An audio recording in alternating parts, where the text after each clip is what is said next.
Sa kabila ng kabaliwan ng 2025, may bagong pananaliksik na nagsasabing posibleng nasa loob ng itim na butas ang universo.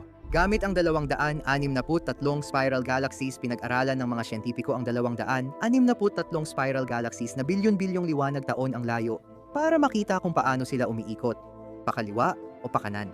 Inaasahan sana nilang kalahati ang umiikot bawat direksyon, ngunit nakita nilang 2/3 ay pakaliwa ang ikot. Maaaring nasa loob tayo ng isang higanting umiikot na itim na butas na sanhi ng pag-ikot ng mga galaksiyang iyon. Kung totoo ito ang magiging unang seryosong paglabag sa prinsipyo ng kosmolohiya.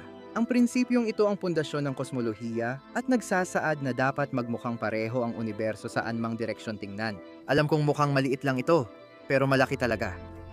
Mababago nito lahat ng alam natin sa astronomiya. Maaaring nasa loob tayo ng isang itim na butas ngayon.